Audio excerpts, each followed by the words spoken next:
So today we will finish off our series on ray optics, and the last topic is limitations of refracting telescope. So बच्चों, हमने हमारे previous video lecture में astronomical telescope के बारे में discuss किया था. Astronomical telescope is also called as refracting telescope, and today we'll be discussing the limitations of refracting telescope. So let us begin. So बच्चों, the first limitation is that refracting telescopes are heavy and difficult to support due to large size objective. तो बच्चों, पता है हमें already कि जो objective का जो साइज़ होता है एस्ट्रोनॉमिकल टेलीस्कोप में, या आप कहते हैं रिफ्रैक्टिंग टेलीस्कोप में, वो बहुत ज़्यादा होता है. Correct. So such large objectives are obviously convex lenses, correct, which are fully filled with glass material inside, which are very heavy and it is very difficult to support such objective lenses. Correct. So ऐसे objective lenses को हमें इनके edges से support देना पड़ता है. Correct. यहाँ से इन्हें ग्रिप देना पड़ता है. हम बैक हैंड से इसे सपोर्ट नहीं कर सकते, हम पीछे से यहाँ पर सपोर्ट नहीं दे सकते, बिकॉज पीछे से आप जैसे ही यहाँ पे सपोर्ट दोगे तो ये एक एंड से ओपैक हो जाएगा और लाइट जो इस ऑब्जेक्टिव में एंटर करेगी वो प्रोसेस नहीं हो पाएगी और आगे हमारे आईपीस तक ये लाइट पहुँच नहीं पाएगी. ओके. सो इस तरह से हम इन हैवी ऑब्जेक्टिव कॉन्वेक्स लेंसेज को सपोर्ट करना हमें बहुत ज़्यादा डिफ़िकल्ट हो जाता है. Okay. The second limitation is that refracting telescopes causes chromatic and spherical aberrations. अब अब्रेशंस का मतलब होता है इरेगुलरिटीज़ और blurness in the formation of image. So अब ये क्रोमैटिक अब्रेशंस का मतलब क्या होता है. मान लीजिए हमारे पास एक कॉन्वेक्स लेंस है. ओके. अब ऐसे कॉन्वेक्स लेंस से कोई लाइट रे मान लीजिए पैरेलल आ रही है और ये वाला जो पॉइंट है हमारा, ये है हमारा फोकस एफ. ओके. अब ये जो हमारी लाइट रे जो कॉन्वेक्स लेंस पर पड़ रही है, ये वाइट लाइट है लेटस से. ओके. अब वाइट लाइट में 7 कलर्स होते हैं और हमें पता है 7 कलर्स का जो स्पेक्ट्रम होता है वो होता है विबग्योर स्पेक्ट्रम. अब इस विबग्योर स्पेक्ट्रम में हमें पता है कि जो वायलेट लाइट है उसकी वेवलेंथ सबसे कम है. तो वायलेट लाइट बच्चों सबसे ज़्यादा बेंड होगा और ये फोकस के पॉइंट से भी थोड़ा सा पहले बेंड हो जाएगा. So the bending of violet component of light will be very early and it will converge slightly just before focus. On the other hand अगर आप हमारे रेड लाइट की बात करेंगे तो रेड लाइट का वेवलेंथ ज़्यादा होता है तो उसकी बेंडिंग कम होगी और प्रॉबेबली हमारा रेड लाइट फोकस पॉइंट के थोड़ा सा आगे यानी कि थोड़ा सा लेट कन्वर्ज हो सकता है. इस तरह से बाकी के भी जो कलर कंपोनेंट्स होंगे वो भी इसी तरह से इस रेड और वायलेट के बीच में बेंड होंगे.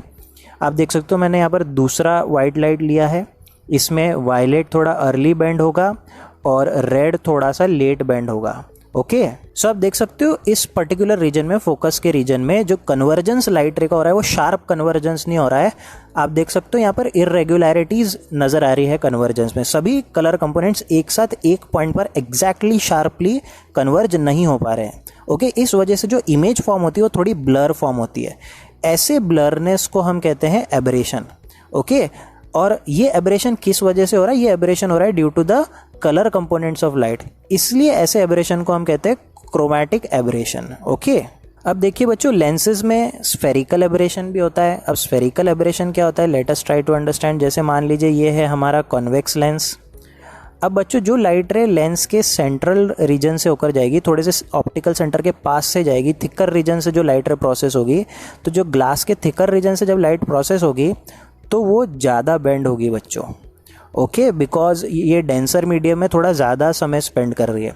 जो लाइट रे लेंस के एज से होकर जाएगी, जहाँ पर रीजन आप देख सकते हो हमारे लेंस का बहुत थिन रीजन होता है, यहाँ पर लाइट रे की जो बेंडिंग होगी वो थोड़ी कम होगी और वो थोड़ी सी लेट बेंड होगी. ओके.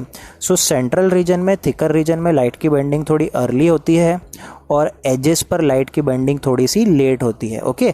इस वजह से आप देख सकते हो फोकस के रीजन में आपको कन्वर्जेंस शार्प नज़र नहीं आ रहा. सभी लाइट जो है एक ही पर्टिकुलर पॉइंट पर कन्वर्ज नहीं हो पा रहे. ओके. अब ये आप जो इरेगुलरिटी देख रहे हो कन्वर्जेंस में, ये माइक्रोस्कोपिक लेवल पर होती है. बहुत ज़्यादा इरेगुलरिटी आपको माइक्रोस्कोपिक लेवल पर नजर आएगी. ओके. मोटे मोटे तौर पे आपको लगेगा सभी लाइट रेज फोकस पे कन्वर्ज हो रही है, बट अगर आप मैग्नीफाई करके देखोगे या अगर आप प्रॉपरली देखोगे तो लाइट रे एग्जैक्टली फोकस पे कन्वर्ज नहीं होती है, और ये जो इफेक्ट होता है ये इमेज के शार्पनेस में नज़र आने लगता है, तो इमेज थोड़ा सा हमें ब्लर, थोड़ा सा फेंट नज़र आने लग जाता है, जिसे हम एब्रेशन कहते हैं। अब यहाँ पर जो ये इरेगुलरिटी हो रही है ये कॉन्वेक्स लेंस के स्फेरिकल शेप की वजह से हो रही है, जहाँ पर टॉप रीजन जो है इस स्फीयर का थोड़ा सा पतला है और सेंट्रल रीजन इस स्फीयर का थोड़ा सा मोटा है, तो ये जो स्फेरिकल शेप है हमारे लेंस का, इस वजह से ये एब्रेशन हो रहा है, इसलिए ऐसे एब्रेशन को हम कहते हैं स्फेरिकल एब्रेशंस। ओके, तो ये जो एब्रेशंस होते हैं बच्चों ये लेंसेज में नजर आएंगे। जब लाइट रिफ्रैक्ट होती है तब एब्रेशंस होते हैं, बिकॉज लाइट रे के रिफ्रैक्शन की वजह से ही बेंडिंग में इरेगुलरिटी आने लग जाती है। अब ये जो लिमिटेशन है बच्चों ये board exam point of view से बहुत इंपॉर्टेंट है, ये 2 मार्क्स के लिए बोर्ड एग्जाम में पूछा जा सकता है। What are the limitations of astronomical telescope. अब इन लिमिटेशंस को ओवरकम करने के लिए बच्चों हम रिफ्लेक्टिंग टेलीस्कोप का इस्तेमाल करते हैं, जहां पर हम लेंस की बजाय मिरर्स का इस्तेमाल करते हैं। One such reflecting telescope is a Cassegrain telescope, जो आप यहाँ पर स्क्रीन पर देख सकते हो। अब अगर आप देखोगे इस टेलीस्कोप में हमारे पास एक ऑब्जेक्टिव मिरर है, जो कि आप यहाँ नज़र आ सकता है, मैं रेड कलर से हाईलाइट कर रहा हूँ। सो ये जो पूरा रीजन है ये हमारा मिरर है, कॉन्केव मिरर है, जिसे हम ऑब्जेक्टिव की तरह इस्तेमाल कर रहे हैं। ओके, तो ये डिस्टेंट स्टार से लाइट रे इस मिरर पर पड़ेगी और ये कॉन्केव मिरर इस लाइट रे को कन्वर्ज करेगा कुछ इस तरह से। ओके, और कन्वर्ज ये कहाँ होगा? कन्वर्ज होगा हमारे कॉन्वेक्स मिरर पर, जो हमारा सेकेंडरी ऑब्जेक्टिव है। ये हमारा कॉन्वेक्स मिरर सेकेंडरी ऑब्जेक्टिव है। ओके, सो हमारा कॉन्केव मिरर जो है, जो आप देख सकते हो, कॉन्केव मिरर हमारा प्राइमरी ऑब्जेक्टिव है और ये जो कॉन्वेक्स मिरर है ये हमारा सेकेंडरी ऑब्जेक्टिव है। तो लाइट रे कॉन्वेक्स मिरर पर पड़ के हमारे आईपीस के पास जाकर प्रोसेस होगी। ओके, तो आप देख रहे हो हम ऑब्जेक्टिव में लेंस की बजाय मिरर का इस्तेमाल कर रहे हैं, और आईपीस में तो आप देख सकते हो यहाँ पर हम लेंस का ही यूज़ कर रहे हैं। So our eyepiece is a lens but our objective is a mirror. So mirror से क्या होता है बच्चों, मिरर में रिफ्रैक्शन नहीं होता तो एब्रेशंस नहीं होंगे। ओके, रिफ्लेक्शन फिनोमेना में लाइट सेम मीडियम में होता है, तो लाइट की बेंडिंग या कलर कंपोनेंट्स पर कोई इफेक्ट नहीं पड़ेगा, किसी भी तरह का एब्रेशंस हमें नहीं मिलेगा। दूसरा एडवांटेज ये है कि क्योंकि ये मिरर है, okay, unlike lens completely filled glass होता है। ओके, तो लेंस हैवी होता है। On the other end mirror जो होते हैं, mirror are very lighter as compare to lens, तो इनको ये काफ़ी ज़्यादा पोर्टेबल होते हैं, इनको हम पीछे से इजीली सपोर्ट भी कर सकते हैं, इनकी हैंडलिंग थोड़ी इजी होती है एज कम्पेयर टू लेंसेज।